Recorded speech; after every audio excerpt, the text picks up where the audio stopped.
and welcome to Round Robin. I'm your host, Robin McCormick with the City of Hampton, and today we're going to be talking with Ellen Shackleford. She is a member of the Mayor's Committee on Disabilities and is going to give us some tips on how to accommodate, how to talk to, how to relate to someone who is in a wheelchair or has another disability. Welcome. Thank you for having me. Thank you for being here. And I know it was a little struggle. Yeah, it was a little bit. You have to suffer some indignities that the rest of us don't. So we managed. Thank you.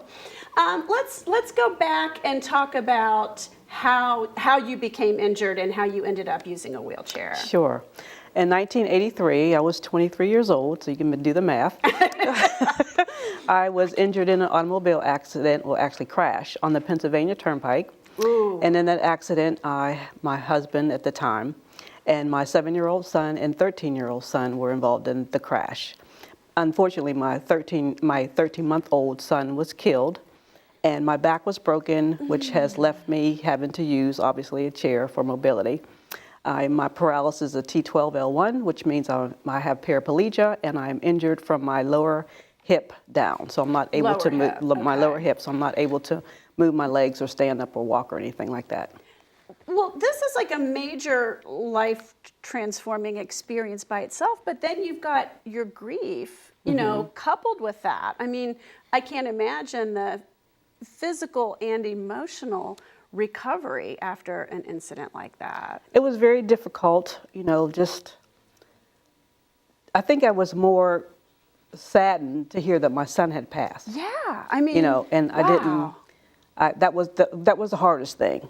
You know, I went into surgery thinking, okay, you know, just fix this. Let me get on with my life, and fix it. And they probably didn't know if they could, or had they just not told you? They had not told me till later, you know, so, you know, I was upset because, you know, I had surgery the day my son was buried, and I was not able to obviously go to the funeral, so I didn't have that closure.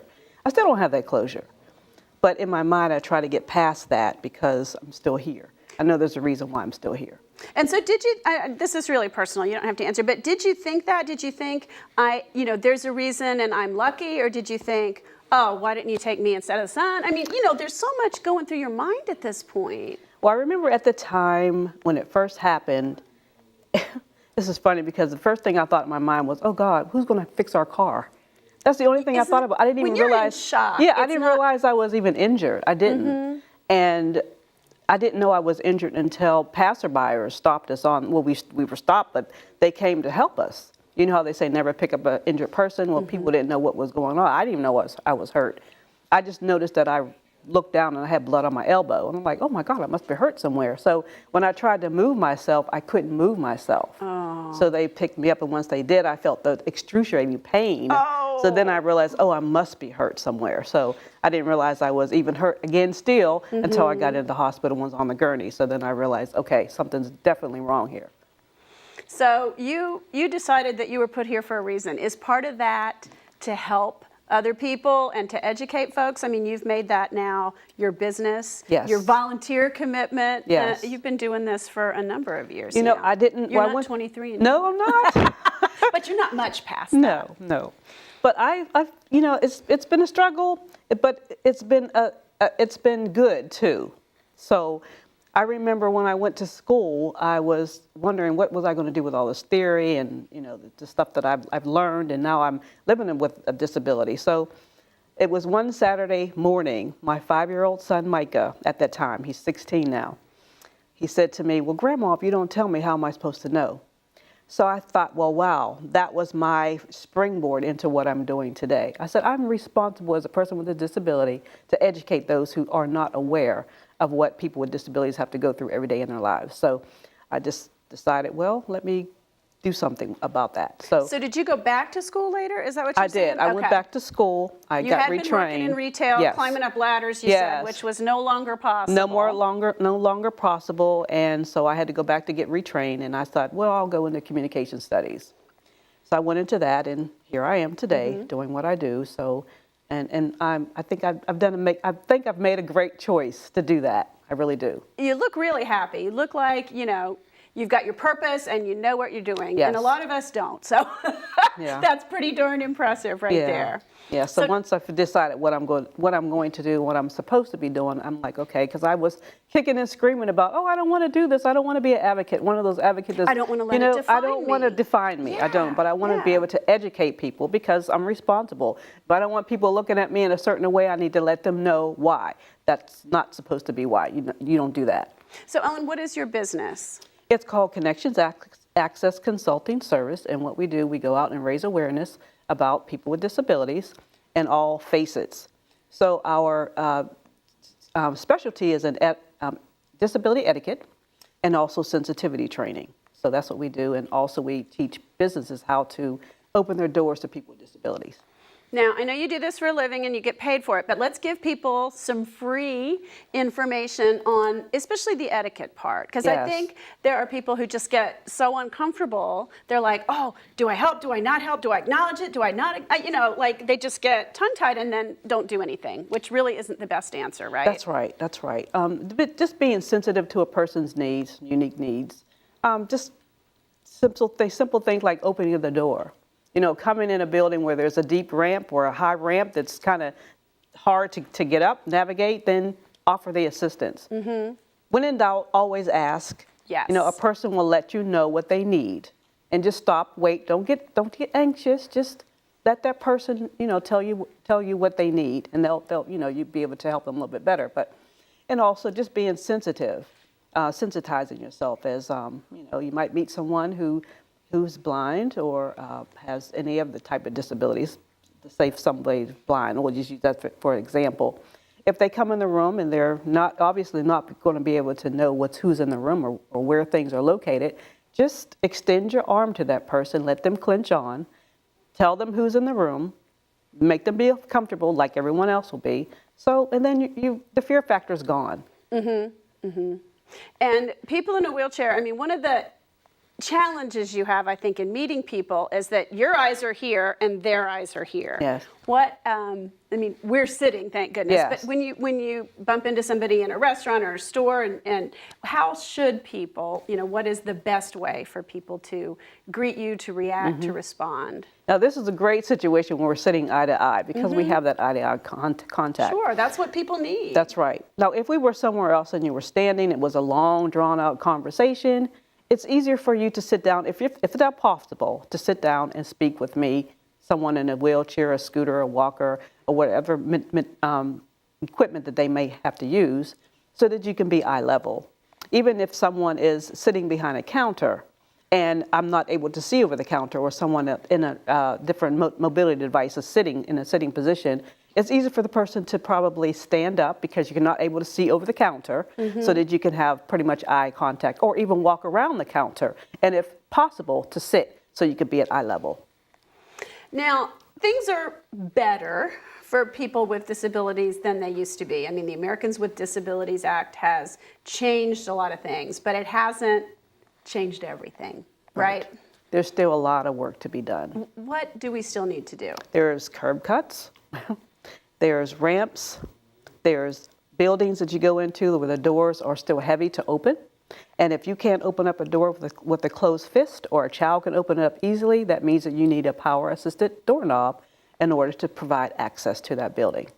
So those are the types of things that need to be changed. And like I mentioned earlier about counter space. Right. It needs to be ADA compliant. I don't know the numbers, but you can get that on the ADA website, and it will give you all those dimensions on what it should be. So those are the types of things that I see that still need to be worked on. And bathrooms, of course. Bathrooms are huge. Yes, they really are. And I think the law, and I'm not an expert on the law, I don't think it requires older buildings to always retrofit until they do some level of renovations, or there's different kinds of rules. And so, and there again, I'm not going to recite what the law says, but I would recommend people go to ADA website to find a way to renovate those things. So, why not? That's the best practices. Why not make it accessible for everyone to enter buildings? Do you call ahead when you're going somewhere? Do you feel Sometimes like I do. You have to if it's a new place, a new restaurant that you haven't been to? Sometimes I do.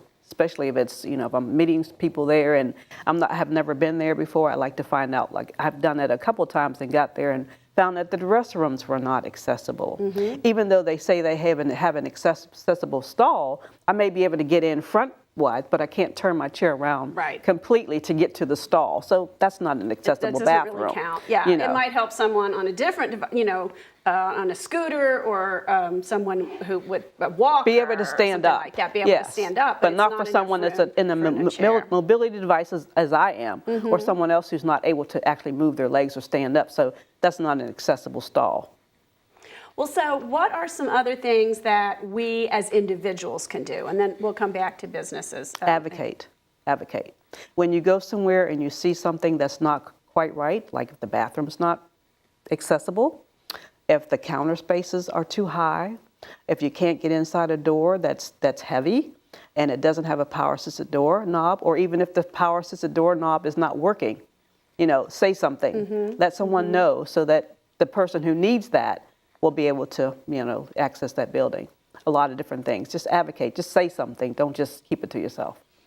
I know a lot of people understand when they become when they have a temporary medical condition. I know my partner was using a knee scooter for a while, and it's not the same thing, but it begins to open your eyes to how difficult things can be. My dad's in a wheelchair, and there's a lot of public places where it's bumpy or it's uncomfortable. I mean, you notice things more when you're with somebody. You do. And that's basically what you do. You notice things for people. Yes.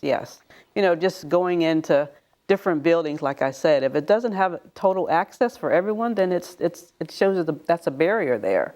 So things need to be renovated so that people can get in more comfortably.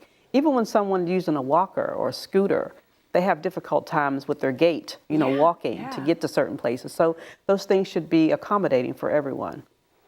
So let's talk about the Mayor's Committee for a little bit. How does that group work to advise the mayor and city council on how to make changes? Yes, we have just completed an accessibility guide. So what we did was to go around the city of Hampton to make sure these buildings and walkways and ramps and curb cuts were accommodating to everyone.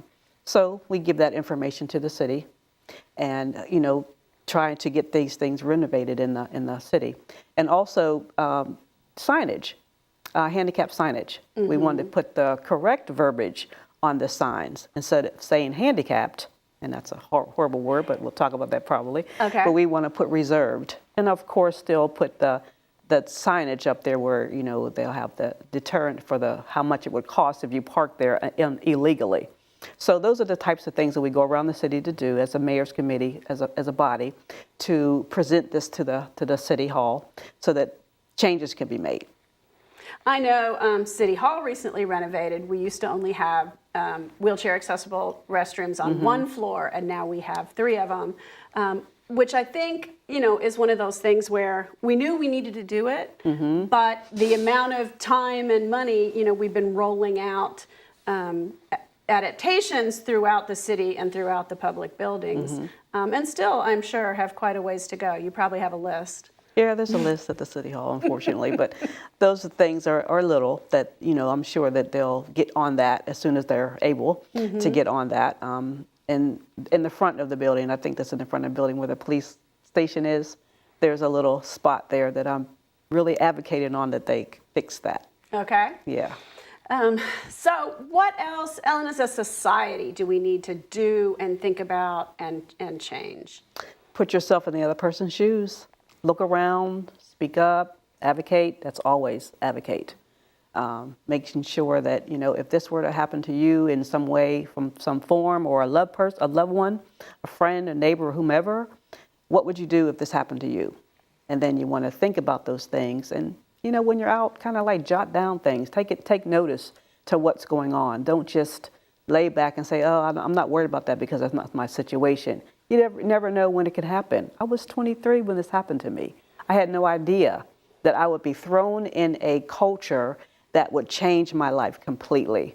So as a person, part of society, even now, I'm going to speak up, speak out, and see that people are more cognitive about things that are happening, and hopefully they'll make some changes by speaking up. Good. I don't think there's anything I can add to that, so unless you have anything to say, we're going to go ahead and close. Well, thank you so much. I hope that what I've shared will resonate to someone, but I do appreciate you having me. Thank you. Thank you so much. And thank you for watching. I hope that Ellen has helped us all open our eyes and be aware of other people, their limitations and their contributions, because we can't just look at someone who's in a wheelchair as less than us. They're still wonderful. They just may need a little help or a little physical accommodation in the buildings that surround us. Thank you for watching.